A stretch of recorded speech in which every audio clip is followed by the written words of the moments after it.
엘리의 아들들은 행실이 나빠 여호와를 알지 못하더라. 그 제사장들이 백성에게 행하는 관습은 이러하니 곧 어떤 사람이 제사를 드리고 그 고기를 삶을 때에 제사장의 사환이 손에 세 살 갈고리를 가지고 와서 그것으로 냄비에나 솥에나 큰 솥에나 가마에 찔러 넣어 갈고리에 걸려 나오는 것은 제사장이 자기 것으로 가지되 실로에서 그곳에 온 모든 이스라엘 사람에게 이같이 할 뿐 아니라 기름을 태우기 전에도 제사장의 사환이 와서 제사 드리는 사람에게 이르기를 제사장에게 구워드릴 고기를 내라. 그가 내게 삶은 고기를 원하지 아니하고 날 것을 원하신다 하다가 그 사람이 이르기를 반드시 먼저 기름을 태운 후에 내 마음에 원하는 대로 가지라 하면 그가 말하기를 아니라 지금 내게 내라. 그렇지 않으면 내가 억지로 빼앗으리라 하였으니 이 소년들의 죄가 하나님 앞에서 심히 크면 그들이 여호와의 제사를 멸시함이었더라. 사무엘은 어렸을 때에 세마포 에봇을 입고 여호와 앞에서 섬겼더라. 그의 어머니가 매년 드리는 제사를 드리려 그 남편과 함께 올라갈 때마다 작은 겉옷을 지어다가 그에게 주었더니 엘리가 엘가나와 그의 아내에게 축복하여 이르되 여호와께서 이 여인으로 말미암아 내게 다른 후사를 주사 이가 여호와께 간구하여 얻어 바친 아들을 대신하게 하시기를 원하노라 하였더니 그들이 자기 집으로 돌아가매 여호와께서 한나를 돌보시사 그로 하여금 임신하여 세 아들과 두 딸을 낳게 하셨고 아이 사무엘은 여호와 앞에서 자라니라. 엘리가 매우 늙었더니 그의 아들들이 온 이스라엘에게 행한 모든 일과 회막문에서 수종드는 여인들과 동침하였음을 듣고 그들에게 이르되 너희가 어찌하여 이런 일을 하느냐? 내가 너희의 악행을 이 모든 백성에게서 듣노라. 내 아들들아 그리하지 말라. 내게 들리는 소문이 좋지 아니하니라. 너희가 여호와의 백성으로 범죄하게 하는도다. 사람이 사람에게 범죄하면 하나님이 심판하시려니와 만일 사람이 여호와께 범죄하면 누가 그를 위하여 간구하겠느냐 하되 그들이 자기 아버지의 말을 듣지 아니하였으니 이는 여호와께서 그들을 죽이기로 뜻하셨음이더라. 아이 사무엘이 점점 자라매 여호와와 사람들에게 은총을 더욱 받더라. 하나님의 사람이 엘리에게 와서 그에게 이르되 여호와의 말씀에 너희 조상의 집이 애굽에서 바로의 집에 속하였을 때에 내가 그들에게 나타나지 아니하였느냐? 이스라엘 모든 지파 중에서 내가 그를 택하여 내 제사장으로 삼아 그가 내 제단에 올라 분향하며 내 앞에서 에봇을 입게 하지 아니하였느냐? 이스라엘 자손이 드리는 모든 화제를 내가 내 조상의 집에 주지 아니하였느냐? 너희는 어찌하여 내가 내 처소에서 명령한 이 제물과 예물을 밟으며 내 아들들을 나보다 더 중히 여겨 내 백성 이스라엘이 드리는 가장 좋은 것으로 너희들을 살찌게 하느냐? 그러므로 이스라엘의 하나님 나 여호와가 말하노라. 내가 전에 내 집과 내 조상의 집이 내 앞에 영원히 있으리라 행하리라 하였으나 이제 나 여호와가 말하노니 결단코 그렇게 하지 아니하리라. 나를 존중히 여기는 자는 내가 존중히 여기고 나를 멸시하는 자를 내가 경멸하리라. 보라 내가 내 팔과 내 조상의 집 팔을 끊어 내 집에 노인이 하나도 없게 하는 날이 이를지라. 이스라엘에게 모든 복을 내리는 중에 너는 내 처소에 환난을 볼 것이요 내 집에 영원토록 노인이 없을 것이며 내 제단에서 내가 끊어버리지 아니할 내 사람이 내 눈을 쇠잔하게 하고 내 마음을 슬프게 할 것이요 내 집에서 출산되는 모든 자가 젊어서 죽으리라. 내 두 아들 홈니와 비느하스가 한날에 죽으리니 그 둘이 당할 그 일이 네게 표징이 되리라. 내가 나를 위하여 충실한 제사장을 일으키리니 그 사람은 내 마음 내 뜻대로 행할 것이라. 내가 그를 위하여 견고한 집을 세우리니 그가 나의 기름 부음을 받은 자 앞에서 영구히 행하리라. 그리고 내 집에 남은 사람이 각기 와서 은 한 조각과 떡 한 덩이를 위하여 그에게 엎드려 이르되 청하노니 내게 제사장의 직분 하나를 맡겨 내게 떡 조각을 먹게 하소서 하리라 하셨다 하니라. 아멘. 주의 은혜를 알며 주님께 영광 돌리고 또 주님의 은혜를 사모하며 나온 여러분들에게 하나님께서 오늘도 은혜 주시기를 간절히 축원합니다. 휴가철 돼서 많은 사람들이 휴가를 가고 마음을 다른 데 둘 때에도 무더위 중에도 여러분이 하나님을 섬기고 예배하게 하신 것, 그것은 특별한 은혜인 줄로 믿습니다. 우리는 구원받은 사람들로서 세상과 다른 영성을 가지고 살아가는 사람들입니다. 세상 사람들은 자기 나름대로의 생각과 가치관과 그런 영성을 가지고 살아가고, 하나님께서는 주 예수 그리스도를 통해서 우리를 구원하셔서 우리에게 합당한 영성을 요구하고 계십니다. 로마서에 이렇게 말씀을 합니다. 주님이 우리를 믿음으로 은혜로 값없이 구원해 주셨다고요. 그렇기 때문에 우리는 12장에서 이렇게 말씀하시는 음성을 들을 필요가 있습니다. 너희는 이 세대를 본받지 말고 오직 마음을 새롭게 하여 변화를 받아 하나님의 선하시고 기뻐하시고 온전한 뜻이 무엇인지 분별하도록 하라. 그냥 분별하는 것이 의미가 아니고, 그러므로 우리는 우리 몸을 하나님께서 기뻐하시는 거룩한 산제물로 드린다. 산제물로 드린다라고 하는 것은 하나님의 선하시고 기뻐하시고 온전한 뜻에 나 자신을 완전히 순종시킨다라고 하는 의미를 가지고 있는 것입니다. 우리는 이 세상에서 예수 그리스도를 믿어서 구원받은 사람들로 살아가되, 구원받은 하나님의 나라 사람들은 이 세상의 영성을 가지고 살 것이 아니고, 이 세상의 영성이 어떠한지, 이 시대의 영성이 어떠한지 그것을 분별해서 그것을 우리 속에서 배제하고 하나님께서 우리를 향하신 선하시고 하나님 기뻐하실 만한 온전한 뜻이 무엇인지를 깨달아서 그것을 행하여야 되는 줄로 믿습니다. 이것을 통해서 주님께서는 우리를 구원하신 구원의 목적을 이루실 것입니다. 그것은 하나님의 은혜의 영광이 빛을 이 세상 가운데 나타내는 것이며, 우리는 종국적으로 하나님의 빛 가운데 살게 되어질 것입니다. 오늘의 영성은 어떠합니까? 그 속에서 구별되고 거룩해진 우리들의 영성은 어떠해야 하겠습니까? 오늘 본문 말씀은 사사시대의 마지막 엘리 시대를 바라보게 합니다. 엘리 시대의 영성, 엘리의 영성, 그의 아들의 영성을 통한 그 시대적 영성을 바라봅니다. 혹시 오늘 우리는 그들의 영성을 보면서 우리 시대의 영성은 그렇지 않은지, 그 속에서 그 희미해서 등불마저 꺼져가던 그 시대의 영성 속에서 한나라고 하는 한 연약한 여인, 많은 문제를 안고 고통스러운 삶의 무게를 안고 하나님 앞에 나아가서 그 아들 사무엘을 통해서 위대한 다음 세대를 일으키고 위대한 다음 세대로 말미암아 하나님의 나라의 기틀을 놓는 그 위대한 영성은 어떤 것일까?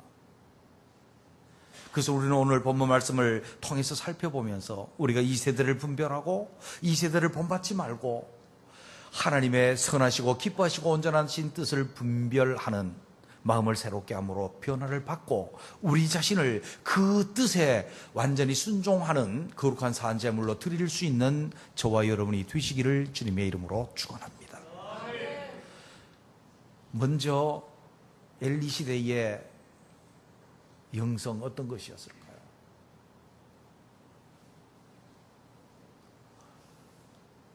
가족, 사람을 하나님보다 더 존중하고 사랑하는 시대였다.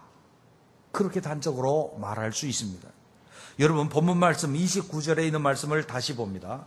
너희는 어찌하여 내가 내 처소에서 명령한 내 제물과 예물을 밟으며 내 아들들을 나보다 더 중히 여겨 이 백성 이스라엘이 드리는 가장 좋은 것으로 너희들을 살찌게 하였느냐. 아멘. 보십시오. 엘리의 두 아들 홈리와 비느하스는 그의 아버지 엘리의 나이 많아서 늙음을 따라서 그들이 제사장 직분을 이어받았습니다. 그들은 행위가 불량한 자들이라서 하나님을 잘 알지 못합니다. 그들이 어떻게 했는가 하면 사람들이 하나님께 예물을 드리려고, 제사 드리려고, 혹 삶은 고기로 하나님 앞에 드리기 위해서 고기를 삶고 있을 때에 3살 갈고리를 가지고 건져서 닥치는 대로 하나님께 드리기 전에 고기를 가져다가 자기네들이 먹었다는 거죠. 그리고 화목제물을 드려서 제사장 몫이 돌아오기 전에 그들이 먼저 사원을 통해서 빼앗아다가 그 제물을 먹었다는 것입니다. 그리고 그 행위가 불량해서 좋지 못한 행위를 할 때에 엘리가 말을 합니다. 너희가 어찌하여 이렇게 했느냐? 내게 들리는 소문이 좋지 않다. 내가 그렇게 하는 일들이 옳지 않다. 그렇게 이야기를 했는데 아들들이 말을 듣지 않았습니다. 근데 그냥 놔둡니다. 그냥 놔둡니다. 내가 어떻게 애들이 말 안 듣는데 그냥 놔둔 거예요. 근데 그 본질을 하나님께서 말씀합니다. 네가 네 아들들을 나보다 더 존중하고 더 존귀히 여기고 더 사랑했기 때문이라고 하나님께서 29절에서 그렇게 평가합니다. 보십시오. 엘리가 정말로 하나님을 사랑하였다고 한다면 어떻게 했을 것 같습니까? 여러분 같으면 어떻게 했겠습니까? 저 같으면 어떻게 하겠습니까? 당연히도 그 아들들의 제사장직을 박탈하고 징계하고 하나님의 명령을 따라서 그들을 처분함으로 하나님의 거룩을 지켜야 될 게 아니냐 그 말입니다. 왜? 하나님을 아들들보다 더 사랑한다라고 한다면 말입니다.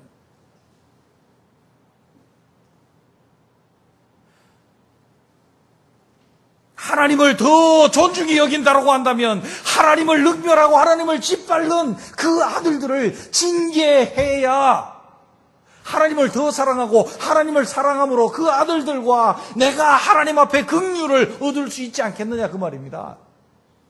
그런데 내 아들 어떻게 제사장 직분을 박탈해요? 그럼 뭘 먹고 살아요? 내 아들을 내가 징계하면 나와 관계가 깨어지는데 어떻게 해요? 내가 사랑하는 아들을 어떻게 징계해요? 할 수 없어요. 하나님보다 아들을 내가 더 존중히 여겨야 하고 존귀히 여겨야 하고 더 사랑해야 되기 때문에 그렇게 하지 못해요. 하나님의 결론은 뭡니까? 나를 존중히 여기는 자를 내가 존중히 여길 것이며 나를 멸시하는 자를 내가 경멸하겠다. 하나님께서 경멸함으로 그의 아들들이 어떻게 되었으며 엘리가 어떻게 되었습니까? 다 멸망당하지 않았습니까? 오늘날 우리 시대의 사람들은 육신의 사랑, 인본주의 사랑에 아주 젖어 있습니다. TV를 틀어서 드라마를 보면 상당한 휴머니즘 속에 있습니다. 우리의 감동을 주고 그 사랑이 얼마나 인간적인 사랑이 좋은지. 나쁘다는 것도 아닙니다. 인본주의 사랑에서 하나님을 사랑함이 빠지면 그것은 진정한 사랑이 아니라는 사실을 알아야 합니다. 진정 하나님을 경외하고 하나님을 사랑함으로 자식을 사랑하는 자는 그 자식이 하나님 앞에 바로 설 수 있도록, 영적으로 바로 설 수 있도록 영적인 사랑을 해야 된다는 말입니다. 할렐루야. 영적인 사랑을 해서 하나님 앞에 바로 세울 때 만복의 근원이신 하나님께서 그 자녀에게 축복하시고 은혜를 베푸시고 하나님이 그 자녀를 사랑한다고 말입니다. 육신적으로 사랑해서 잘못된 길로 가도록 내방쳐 두는 것, 사랑이 아닙니다. 멸망길로 보내는 것입니다. 엘리가 그의 아들들을 멸망길로 보내버린 것입니다. 우리나라의 크리스천들, 기성세대들이 정말로 반성하고 통회하고 자복해야 되는 것이 있습니다. 아이들이 고3쯤 되면 교회 가려고 하는 아이들을 말립니다. 너는 학원 가서 학원에서 꼭 필요한 특강을 한다니까 너 가서 그거 들어. 내가 엄마가 대신 가서 예배 잘 드리고 기도해 줄게.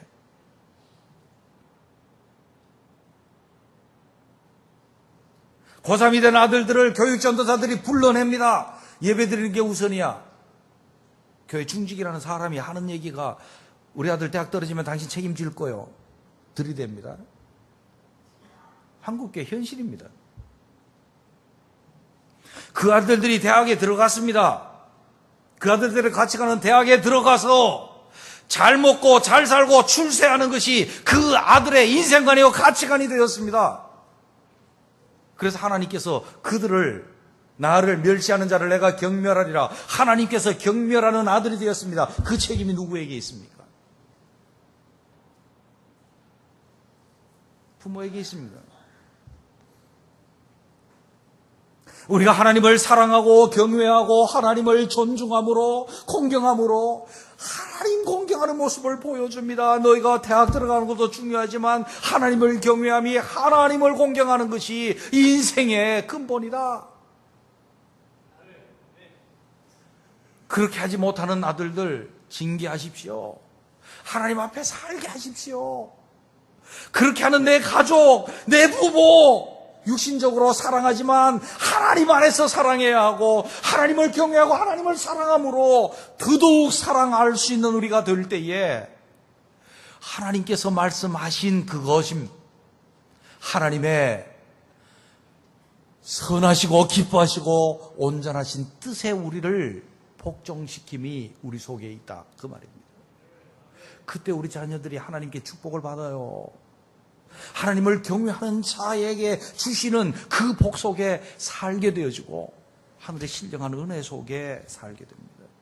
주님이 마태복음 10장 37절에서 말씀했습니다. 아비나 어미를 나보다 더 사랑하는 자는 내게 합당하지 아니하고 아들이나 딸을 나보다 더 사랑하는 자도 내게 합당하지 아니하고 또 자기 십자가를 지고 나를 쫓지 않는 자도 내게 합당치 아니하니라. 사람이 주님을 따르려면 자기를 부인하고 자기 십자가를 지고 나를 따를 것이니라. 주님께서 우리에게 말씀하신 제자도 아닙니까?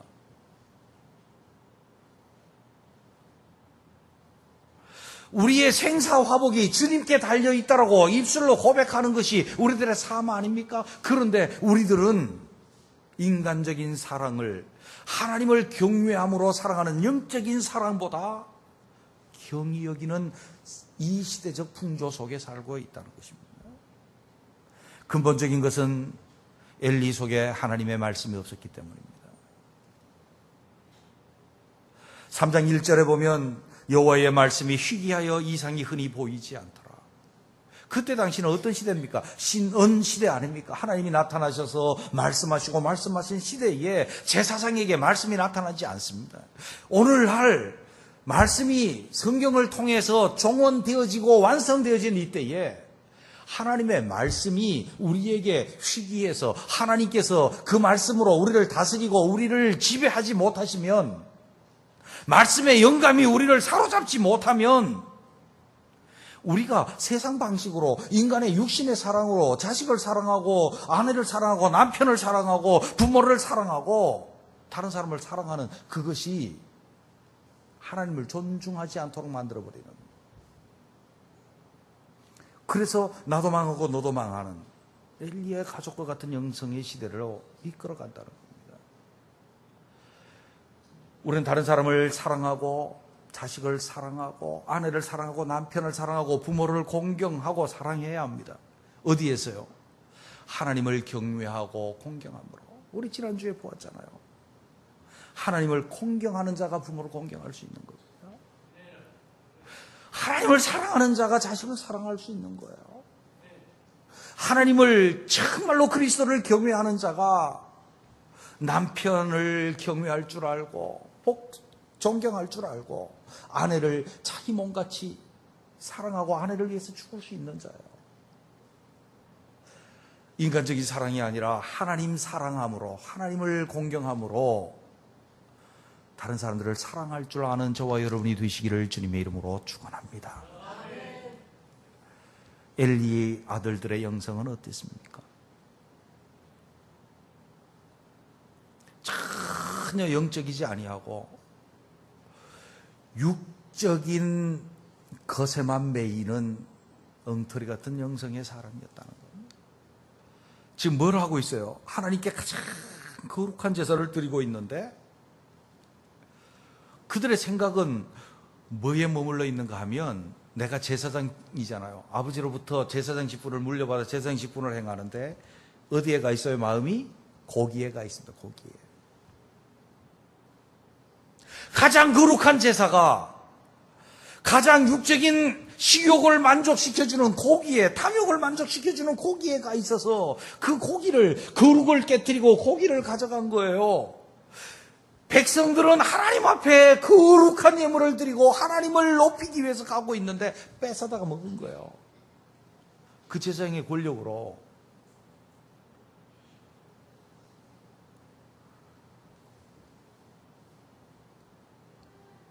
뭐를 위해서요? 육신을 위해서요. 그리고 회막에서 수종 들고 있는 그 여인들과 동침했다?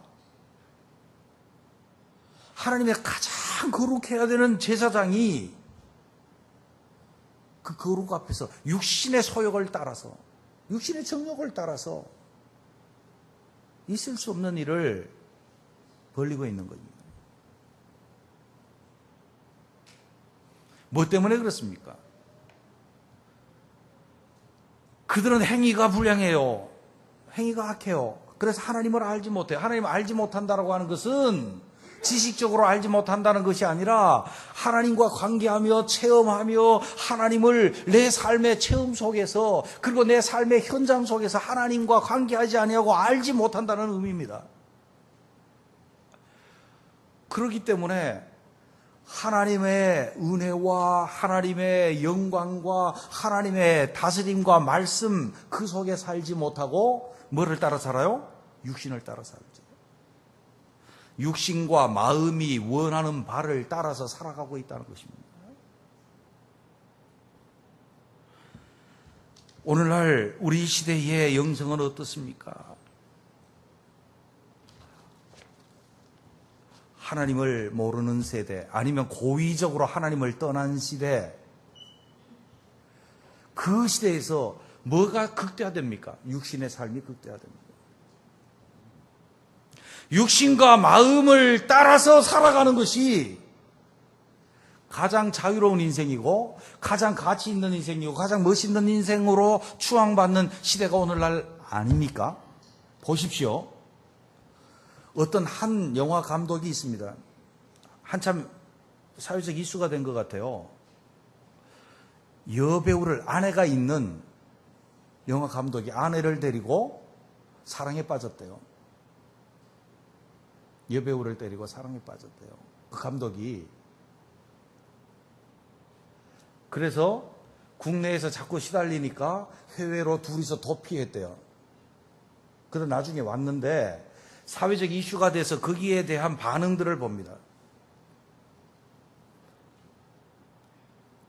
연세 높은 분들은 부도덕하다라고 이야기를 하는데 50대 이하 세대들은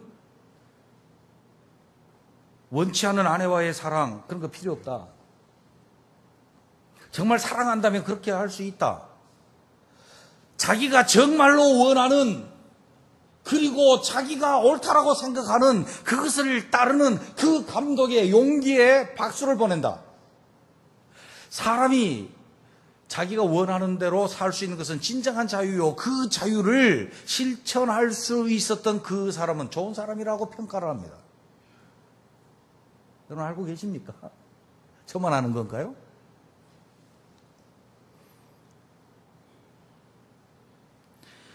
오늘날 동성연애자들이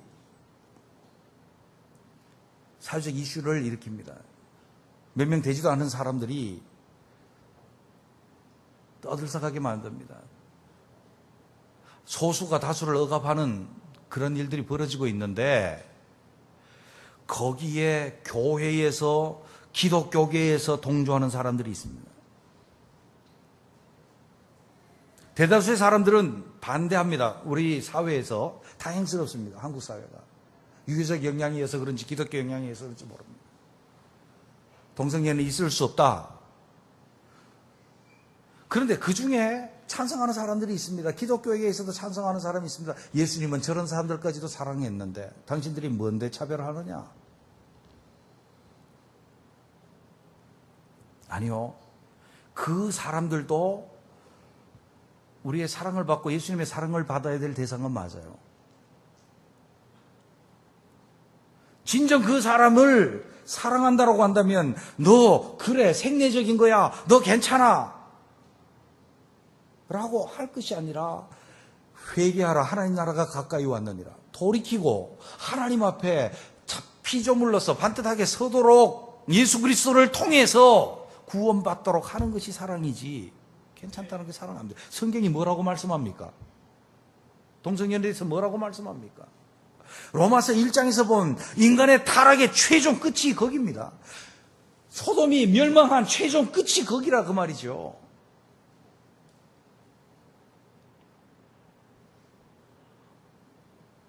정부는 감출 것을 다 감추고 있습니다.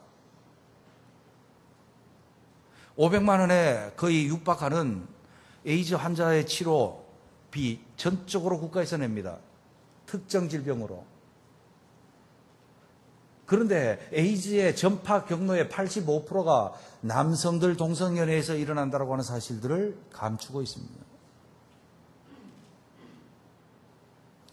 차별금지법이 발효되면 저같이 이렇게 말하는 사람이 잡혀갈 수도 있겠죠.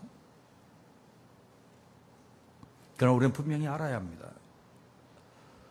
인간을 사랑하는 것, 그 뒤에 바탕에는 뭐가 있는가 하면, 하나님 없이 사랑하는 것 바탕에는 뭐가 있는가 하면 네 육신이 좋을 대로 하라는 겁니다.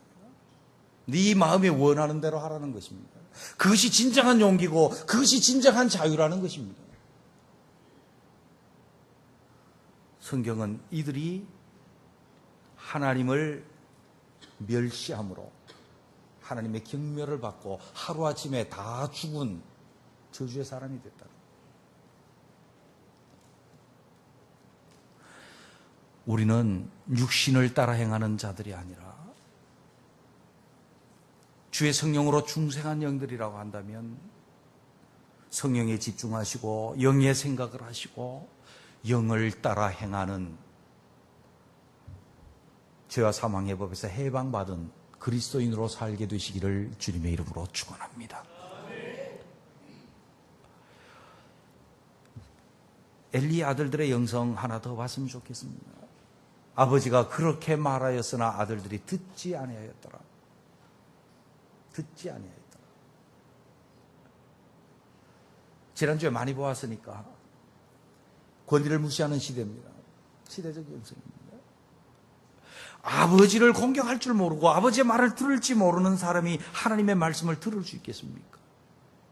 지난주에 보았듯이 아버지 공경을 통해서 우리는 하나님 공경에 나아가고 하나님을 공경함으로 아버지를 공경할 수 있음에 도달할 수 있다는 거죠. 오늘날 시대를 보십시오.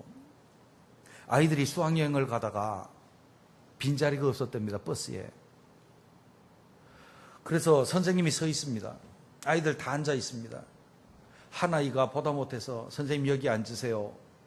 그랬더니 다른 아이들이 그렇게 말했답니다. 우리는 돈 내고 수학여행을 가고 선생님은 월급 받으면서 수행여행을 가는데 선생님이 서서 가는 게 맞다고요.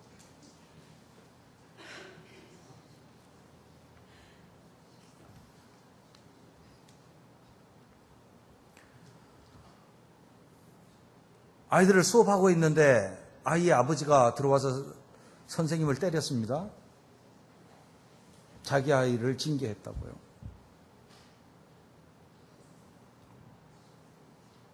하나님 보실 때 하나님이 세우신 권위 질서 다 무너져.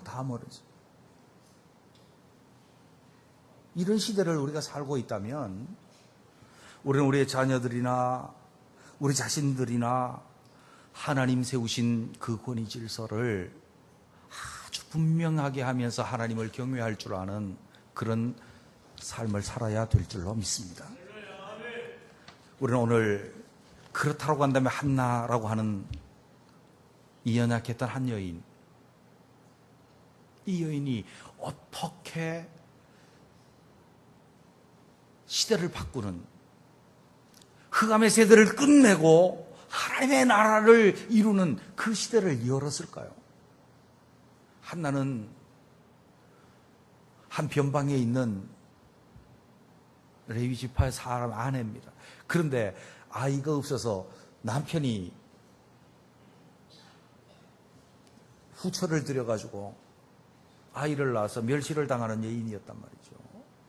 그때 당시로 따지고 나면 이 한나는 정말로 비참하고 인생의 무거운 짐을 안고 고통받는 그런 여인이었어요. 그가 어떻게 이렇게 시대를 바꾸어냈습니까? 18절, 19절에 있는 말씀 보면 사무엘이 어렸을 때에 세마포 옷을 입고 여호와 앞에서 섬겼더라. 그 어머니가 매년제를 드리려 그 남편과 함께 올라갈 때마다 작은 겉옷을 지어다가 그에게 주었더니, 보십시오. 한나는 이 어두운 시대 가운데 자기의 상황을 가지고 처음에 나가서 하나님 앞에 몸부림치며 기도해서 사무엘이라고 하는 자기 생명과 같은 아들을 얻었습니다. 근데 이 아들을 어떻게 했습니까? 서원하여 하나님께 드렸습니다. 이 아들을 여호와께 드리나이다. 하나님을 섬기라고 하나님께 드리나이다. 그리고 잊어버리지 아니하고 매년 제사를 드리러 올라갈 때마다 에봇을 지어서 그에게 입혔습니다. 그것은 거룩의 구별입니다. 하나님 앞에 헌신하며 살도록 교육함입니다.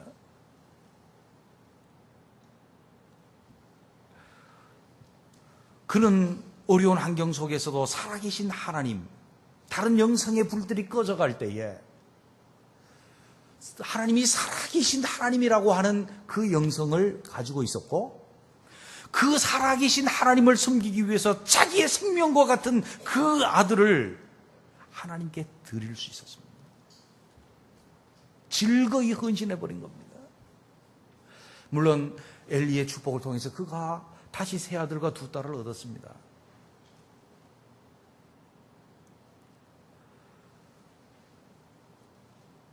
그것이 시대를 밝히고 다음 세대를 일으켜 세웠던 위대한 한나의 영성입니다.